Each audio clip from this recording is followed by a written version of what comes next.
All right, hello everybody, and welcome to today's webinar, Election Security, 5 Ways to Minimize the Risk of a Cyber Attack. My name is Tom Marsland. I work at CloudRange as the VP of Technology, and with me is Pedro Martinez, an attack master here at CloudRange. We're really excited to be here and to see everyone who's joining us today. We've got a great team and we're excited about what we have going on here at CloudRange. Before we start, just a little bit of housekeeping. The webinar will be 45 minutes long, and a recorded version of this webinar will be available. If you have any questions throughout the webinar, please use the Q&A button on your Zoom toolbar, and our speakers will answer questions as they come in or at the end of the presentation. With that, let's go ahead and get started. Today, we're going to talk about 3 key items.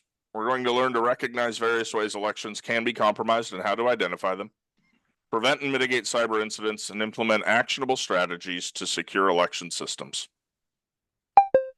I'd like to speak just a little bit about CloudRange before we get into the details of the webinar.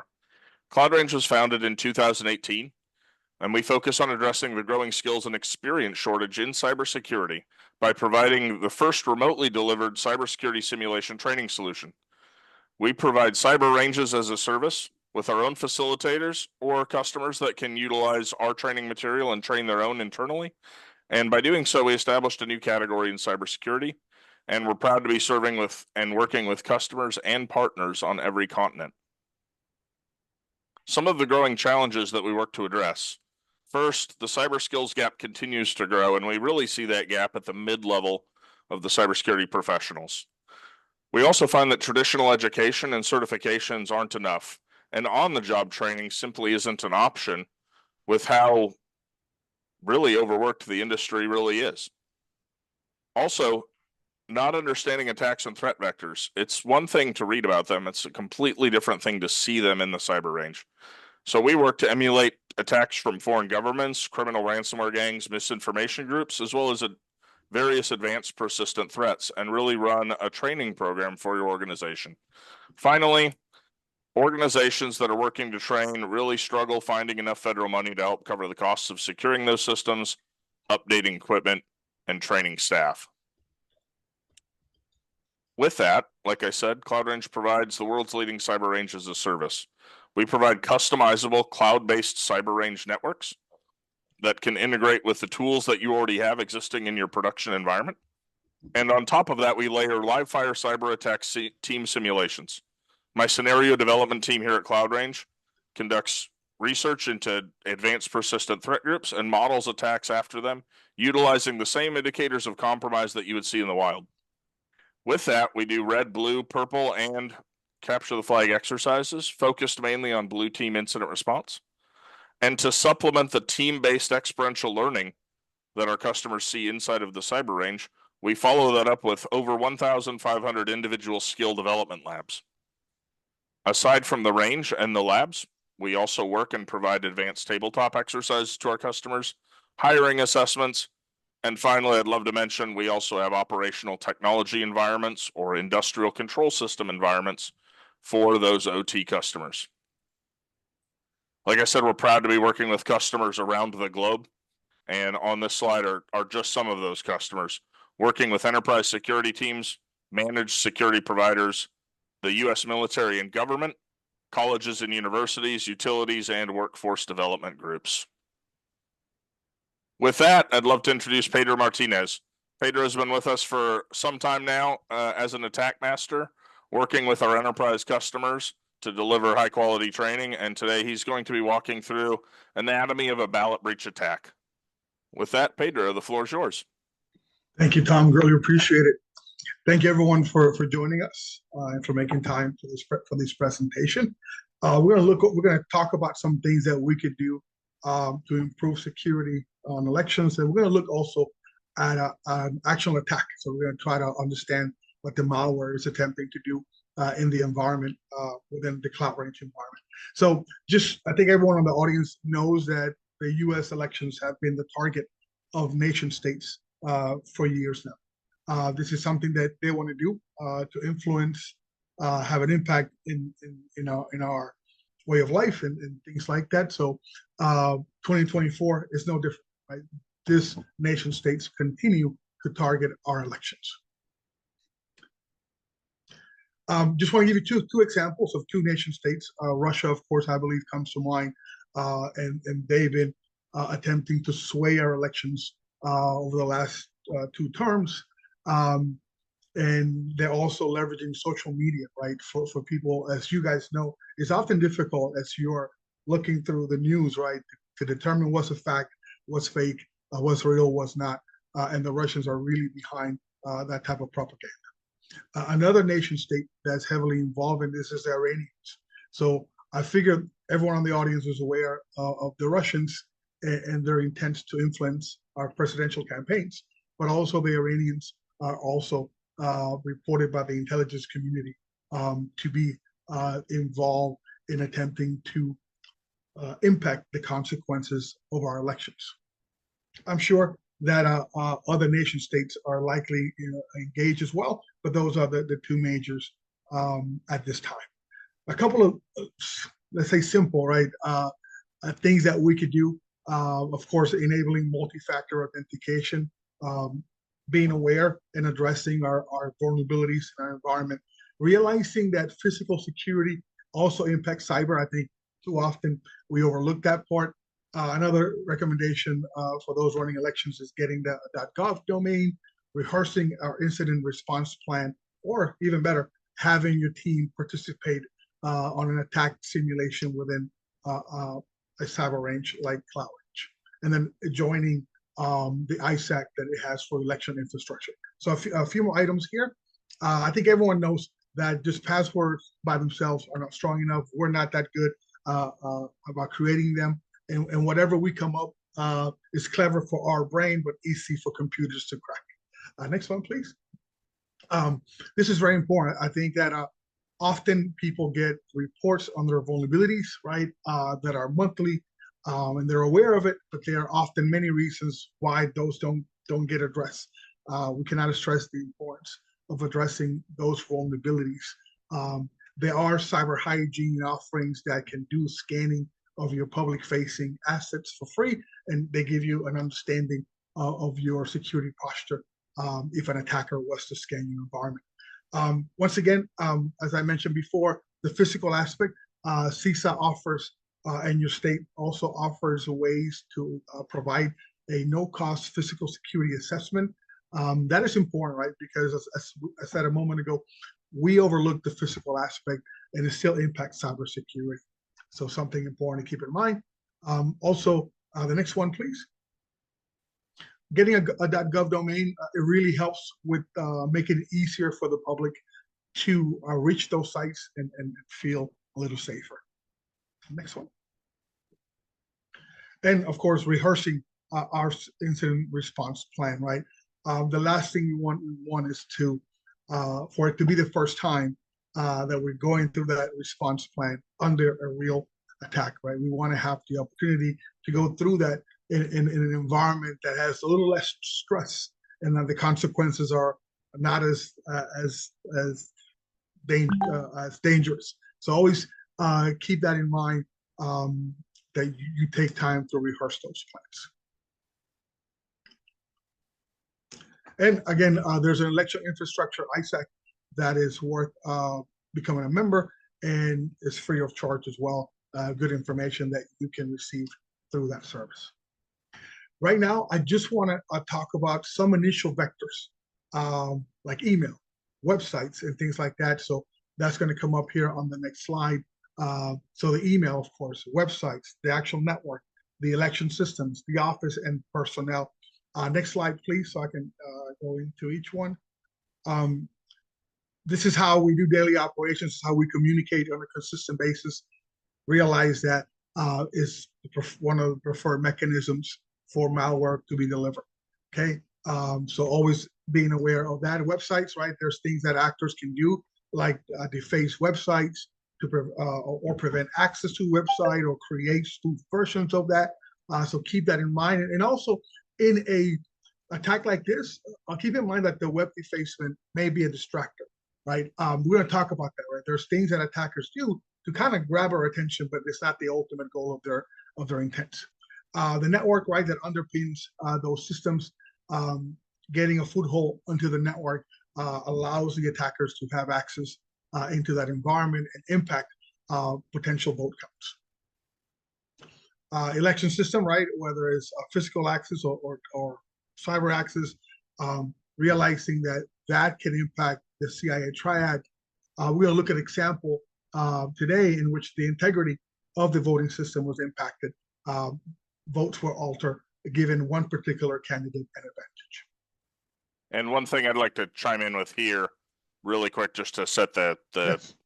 kind of background. CISA has stated in numerous occasions that our current election infrastructure is secure. There's been no evidence of anything to the contrary. However, I think one thing that we need to keep in mind as we talk about moving into this election season is the misinformation and the disinformation campaigns. That's really where we're going to see potential problems, whether it's social engineering or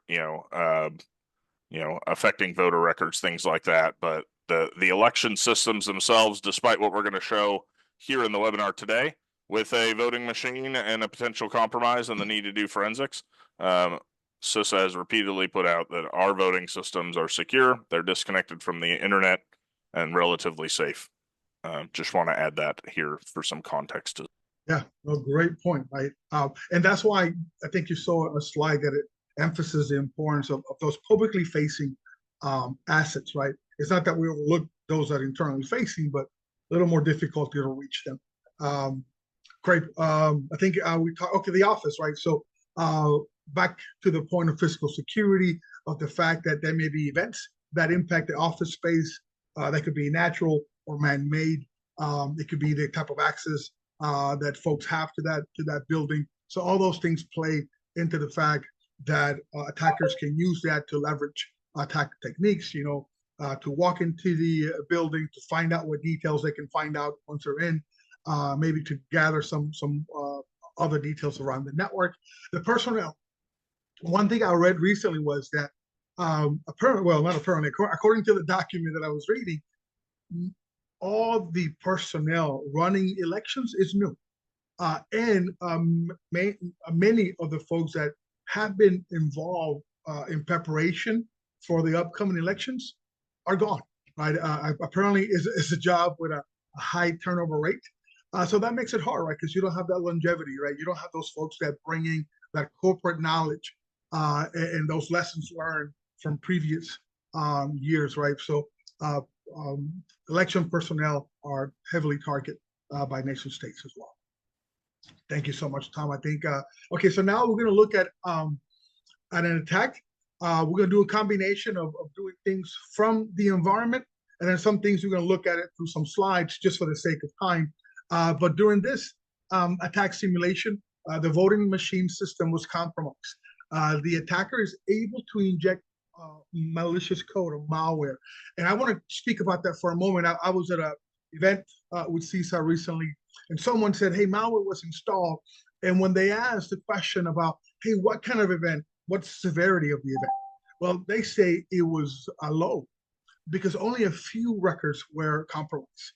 And I don't think they understood what it means when someone says malware has been installed, right? When malware has been installed, it means there is likely persistence. There's a way to communicate with command and control. There's a way to likely propagate the malware through the environment, right? So I want to make sure I point out, right, that when someone says a system has been breached, malware has been installed, that's really by no means a low severity type of event. So, the malware performs alterations, right? So as I mentioned a moment ago, it impacts the integrity of the voting. And there's a particular, there you go, thank you. Sophia, in this case, she benefits from this malware, okay? So thank you so much. Can you go to the next, on the right, all right. So let me share here momentarily. Okay, I think, yeah, let me know if you need to allow me to share. There you go. Okay, right now, I want to show you the, so this is the site, right? So let me make sure you're not seeing. So this is the site where folks go to make those votes, right? So here are the individuals that they can vote for. They can select one, and once they do, right, they get a thank you message from the site.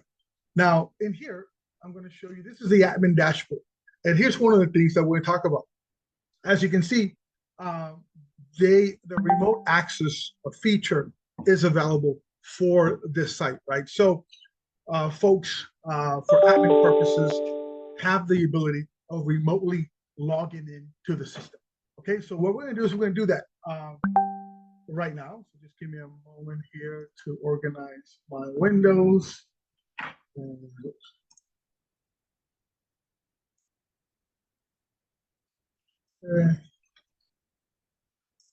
Okay, managed to, I think I managed to stop sharing. I might still share. There we go. Let me do it here. Okay, and now, okay, so we're going to go to that voting machine, right? So just give me 1 second to hope it didn't kick me out. Let me, there we go.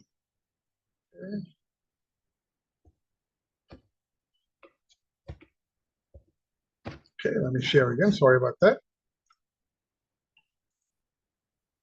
So right now we have remotely made our way to the voting machine.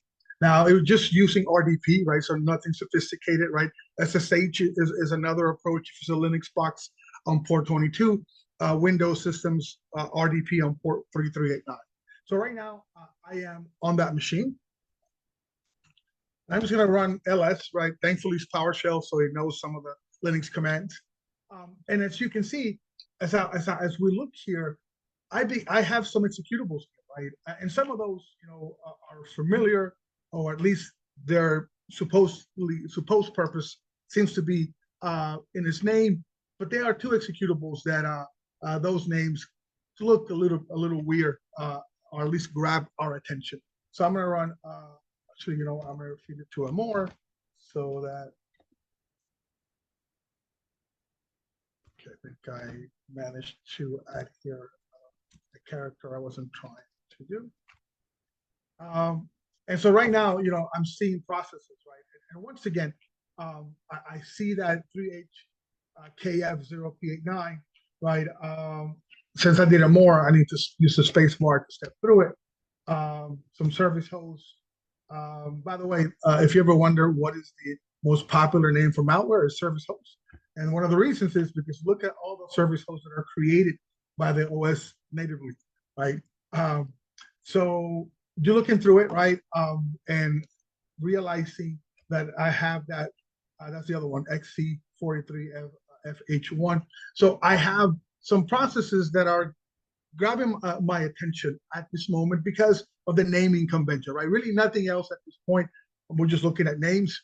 But the naming convention of it, right, grabs our attention. So this right now are running. Let me just check one more thing with you here. Move some things here to the side. And what we're going to do now is we're going to try to look into them a little deeper to see if we can find out about this particular, the intent, the actions that are taken. Now, before I do that, I want to go. There seems to be some library names here, right? Functions, right? You see this crypt and encrypt. I'm sorry. So I'm saying that because I want to leave the possibility open, right? Here, some other services running. I want to leave the possibility that we're taking a direction, but it could be that the direction we take doesn't really lead anywhere, right?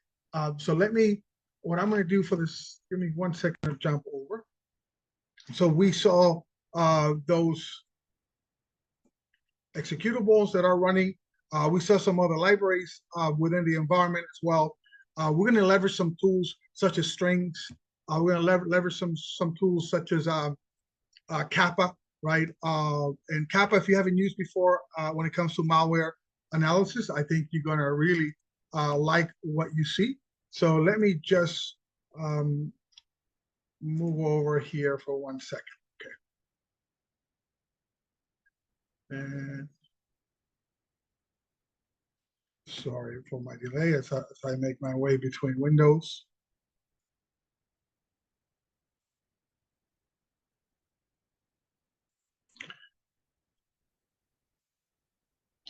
So again, for the sake of time, I'm going to move here for a moment.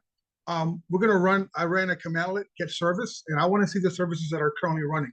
So I did a kind of like a grep if you ever use Linux, or Control F on Windows, where I'm saying, hey, show me the services, but specifically I want to know their statuses. So right now you can see that those two that grabbed our attention are running. So now we're going to run a PowerShell script so that we get further details about those two particular events. So as you can see, the service XC435H1 has some Russian characters there, right? And it's kind of saying, hey, I'm modifying vote counts, right? So that definitely, is going to grab our attention as we see that. That's the case for both of those documents. They have the suspicious Russian characters that are really meant to kind of grab our attention and get us to spend a lot of time analyzing them. Another tool that we can use is strings. And right now, strings is part of system kernels. If you're on the Windows environment in Linux, tools like Kali and so forth bring it by default. So, but in this case, right, we see that this particular file now, strings, is able to go in there, and anything that breaks into an ASCII character, string is going to show us that, right? It's not going to run the malware. It's going to perform static malware analysis, right? So we're not running the malware. It is a safe tool to run. And we did a little grep there of find strings in the case of Windows to see that it's just basically outputting logs to this location, right? So looking at it, trying to understand what it's doing without running it, right? We don't feel safe running this malware, right? Sorry, I didn't mean to. So here we have now some of those functions that I was trying to get us to pay attention to, where now we have a Windows API function, so like create process, like do an encryption related, like getting an active window. So those were not executables and things like that, but there are Windows APIs that take actions in the environment. So those processes we're highlighting, right, because we want to pay attention to them. And now using Kappa, and again, Kappa is a free executable. You can get it in GitHub, and it does a lot of cool things for you. Of course, it breaks the hashes for you, but then it also uses the MITRE ATT&CK framework, right, to tell you under which technique or tactic it falls. In this case, this particular create process executable is letting you know the attack tactics. It's under the discovery, and then also the execution for share modules. And then if you're not familiar with it, one really cool thing, if you go to capabilities, it has a table for that.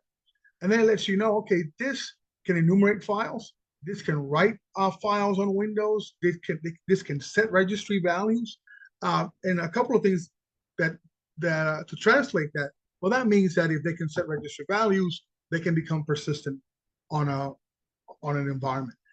If they can write files, right, that means they can alter the integrity of something. If they can enumerate, right, that means that they can see what else they can learn from the victim machine or the victim system they reach, right? You always want to, if you get into one system, they're always going to try to find out, okay, now that I'm here from this location, what else can I find out? What else? So this is another Windows API, again, giving you the hashes, showing you where it falls among the MITRE ATT&CK framework, but then kind of highlighting those capabilities, right? Once again, it can write, this one can write a file, it can encode, right, using base 64. So keep that in, we're just kind of looking through it, right? And again, sorry that I feel like I'm going fast. We're running this tools to do static analysis and begin to understand what is it that this Windows APIs, this executables are doing, right? The names, you can never trust just the name, right? So these are tools that allow you to look behind the curtain and understand what they're trying to do. There was one more. This one, right, again, as the name implies, even though I mentioned that we can't fully trust the domain, right? It can execute commands. It can allocate memory allocations. So there's a lot of potential activity and control that they can gain utilizing this APIs. On this one, I'm just we're breaking down a little bit more on the strings command, right? And reading, understanding some of the things that it's doing. If you look over, right, you see some commands like net user, right? Those are commands that you can run to gain enumeration of a system, like, but as you look through it, right, they fail, right? So a lot of the activities here, but we do see one that says data written, right? So it's able to write some data. Some other commands did not work, but nevertheless, it's showing you, okay, it's trying to do some of that registry, some of those registry actions. It's trying to gain knowledge on what are the users, what are the shares, all that type of information, and it's also trying to write data. And this is an example now of actual the output, right, of some of those commands. Here is a registry location where they made changes. Here's the output of that net user command that they provided. So just going to have about 1 minute to go. We're going to make sure I give Tom some time. So now we're just running additional commands in the environment to gain additional details so that we can understand what is it that they're trying to do in the environment. And just going to one more. So here, just showing you all those vote monitoring services and all the APIs that are being conducted by that particular executable. And then within, you see there's an HPP DLL. So that is a dynamic link library. And we had not seen that before, but through additional research, we are now finding the HPP.dll, and that's really the malicious or the malware in the environment. So a quick recap, because this system allowed for remote access, attackers were able to remotely gain entry to the admin site. It was a simple username password that they were able to use brute force techniques to enter. Once they were in that portal, they were able to then bring down some malicious files that were going to leverage Windows APIs to alter the voting, right? To basically take votes that were meant to, for one, and let me see, I have an example of that here to show you. That's just a DLL once again. So just want to show you one more thing. So here, we're using strings once again to get more details, and highlighted Sophia for a moment because Sophia is the one that benefits from the malware. She ends up getting additional votes, and the outcome of the election is impacted by the malware. Sophia wins, even though she may not be the one that people voted for the most. So let me just stop here. I know I went through a lot of information in a brief time. A couple of things. So once again, the RDP being leveraged for access. The fact that they like to use distractors, right? Things, executables, events such as web defacement, or in this case, executables that had those weird names that even brought with it some Russian characters.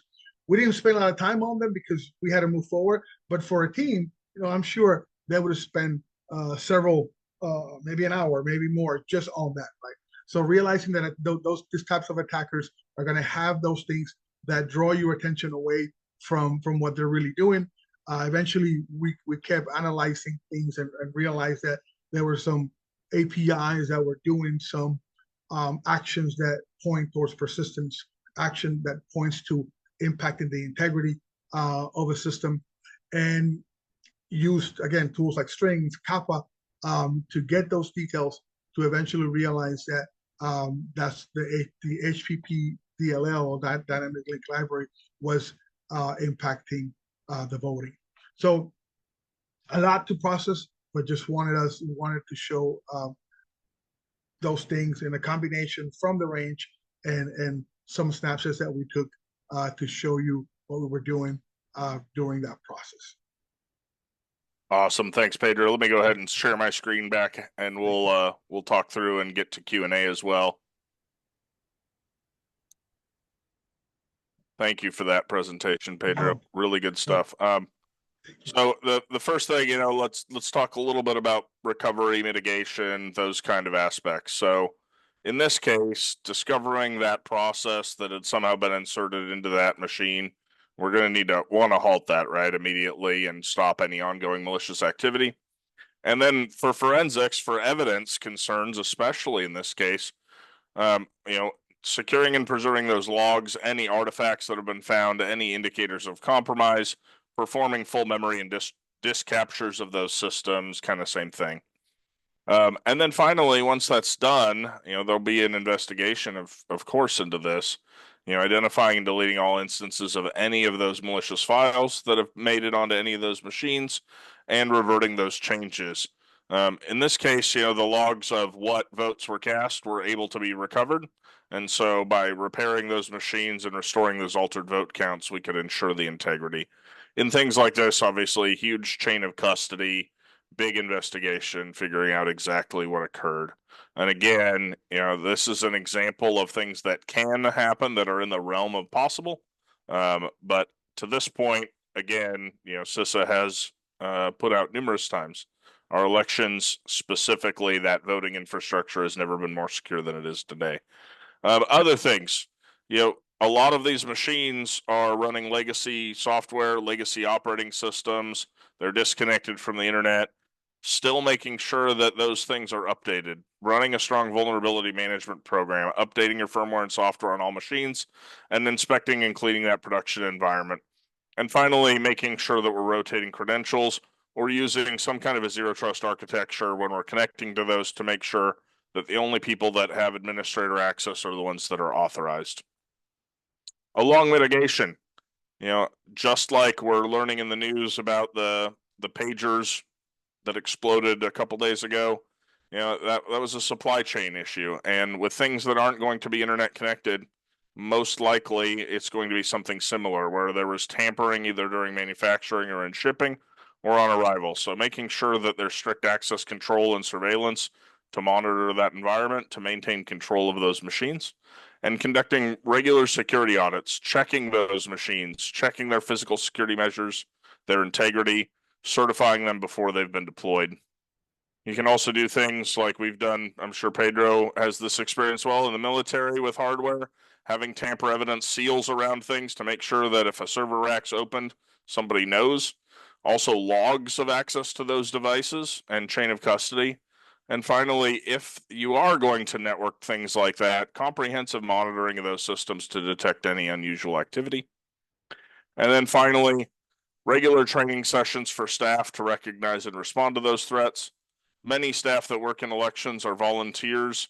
They're probably not dealing with forensics around those machines, but they can certainly be aware of physical security items, looking for people tampering with things, bringing in, any kind of removable media that they might try and plug into something, any of that kind of stuff.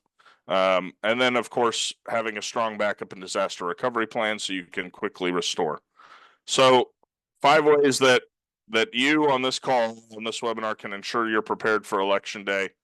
1, be committed and engaged. This starts from the top of any of those organizations at any of those election systems, prioritizing that cybersecurity, engaging all levels of government in your efforts, and collaborating with key partners. CISA does an amazing job of providing services to the public, services to tribes, to local governments, to counties, etc.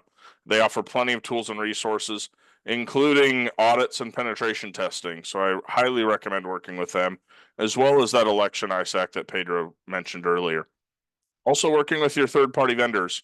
It is allowed for you to vet those vendors and make sure that they are compliant with the right frameworks that you need them to, like SOC 2 or FedRAMP, and ensuring that they have those checklists filled out and you understand what security measures your vendors are adhering to. This all starts from the top. Second item is to know those threats to your election systems. Things like joining that election ISAC, reading threat intelligence, understanding vulnerabilities in those systems that you're aware of, understanding what the potential threat to your supply chain could be. And again, I can't stress enough, most of what we're seeing and what we could potentially see is going to be around that misinformation, that social engineering side. That's the easy way for threat actors to get after people. But awareness of risks is crucial. We know that state-sponsored actors are targeting our election systems. That is a known factor. We talked about Russia, we talked about Iran. So understanding what they're targeting and what vulnerabilities could exist in your systems, and understanding that obviously there's a bigger risk for something that is internet connected by something that is air gapped, and applying your risk mitigations appropriately. Number three is to have a plan. Everyone should have a comprehensive incident response plan that prepares for ransomware, that prepares for network disruptions, and that in this case, because these are physical devices, addresses that security of those systems. Coordinating with stakeholders, including local law enforcement and federal agencies, the FBI, CISA, and implement monitoring. Have the poll watchers be looking for these things and train them appropriately. Number four, we would be remiss if we didn't recommend coming to Cloud Range and training with live fire attack simulations. Running those simulations like Pedro walked through, that is a scenario on our range where we built an emulation of a voting machine, and we have that live fire cyber attack. We also have campaigns around phishing and misinformation, specifically around election security, looking at threat groups like APT28, which is a threat group that was specifically targeting U.S. elections infrastructure in 2016. We have scenarios that can help test that. We also offer tabletop exercises for that leadership, so we can look through your playbooks and we can help you test those out and speak to them. The benefits of those simulations and those tabletops both help with identifying weaknesses and gaps in your response procedures. We give one-on-one feedback, right? Feedback about every individual that's in that range going through those live fire simulations. And it gives the chance to give a team real hands-on experience, seeing those indicators of compromise that could come from those nation-state actors and ensuring they're ready to detect, respond, and recover to those. Almost every mission we run here at Cloud Range, I get feedback that those enterprise teams are making changes to their playbook specifically because of things they learned in the range. And it's really great to see. And then finally, assessing and debriefing. Learn from the cycle. It's happening every 4 years. Do post-election audits, perform forensics analysis of those systems, especially if anything's called into question. Obviously, again, there would be an investigation there. Conduct risk assessments and compare findings to your original plan. Just discuss what worked and what didn't for you from a physical security perspective or from a direct, hands-on the equipment perspective, and implement findings to strengthen your future measures. This should be an actionable step. You should be scheduling these consistently post-election to keep that security evolving. So finally, this slide, same thing that I just talked about. Commit and engage, understand, plan, train with simulations, and assess and debrief afterwards. With that, again, I'd like to recommend that anybody has any questions, please feel free to drop them in the Q&A. Pedro, I'm gonna call on you just a little bit to talk to some questions that I have here. And we'll see if any of our guests put some questions in. But first, how can officials detect or prepare for something like Volt Typhoon, where you're a persistent threat actor that could be hidden in our systems for months before something like this? This is a great question. The first thing that comes to mind is cyber threat intelligence, right? As Tom mentioned, this means it's an APT. That means it's a nation state behind it. It means that they have access to 0 days, right? It means that they write their own malware, right? It means that they don't rely on just freely available resources. So really, there needs to prevent, right? You really need to know about them, right? Be aware of what are the regions that they come after, what are the industries that they target, right? And then what are some of the tools that they use for their attack techniques? So Tom, I don't know if I did justice to the great question, right? But those are some of the things that come to mind in order to be able to prevent or be prepared, right, for attacks such as that, as a typhoon. Yeah, absolutely. Thanks, Pedro. You know, the thing that comes to mind for me as well is you have to start from a state of assumed compromise when you're dealing with network connected devices. So having a strong threat hunting team to be looking internally, leveraging that threat intelligence that Pedro is recommending we get, and starting from that state of assuming that threat actors in your network and how are you going to prevent them from moving around and get them removed. The second thing, Tom, I'm so sorry. If I could just, I can't yeah, go for it. stress, I can't stress how important that is, right? Often in cyber or in incident response, we have become very reactive. There's an alert, there's someone reporting something. And to Tom's point, threat hunting is all about being proactive, right? Assuming that, hey, we've been breaching, we just don't know it. Thank you again. Absolutely. Thanks for that, Pedro. The second thing I want to do before we go to wrap up is I'd love to talk about CISA's election infrastructure cybersecurity checklist that I have on the screen here. This was a publication very recently released by CISA. I'll say better late than never. But it contains a lot of best practices that everyone should already be following. This is a security checklist specifically around election security for those election officials that might not have as much experience with cybersecurity as some of the professionals that do this day in and out. Things that we already discussed, things like multi-factor authentication, right? When we're talking about disinformation, DMARC is a protocol that can be enabled on your email to make sure to see if it's legitimate. That also goes back to that .gov domain that we discussed earlier, right? Knowing where that's coming from. Making sure that people are, you know, in this case, flagged for malicious content. Are your staff only using the official email accounts for business? Have you trained them on phishing or spotting other suspicious emails? As you can kind of see, a lot of this is related to that misinformation. On the protecting and response side, right? Denial of service attacks. This is where you're preventing the public from getting access to that information that you might be putting out there. And how can we work to stop that from occurring? Ransomware is also another key, especially again on those public facing network devices. And so this is a great checklist to take a holistic look at your plans as you get into this election season and get ready to go here. So I highly recommend visiting CISA's website and going through this. We also talk about vulnerability management and cyber hygiene, really a great document.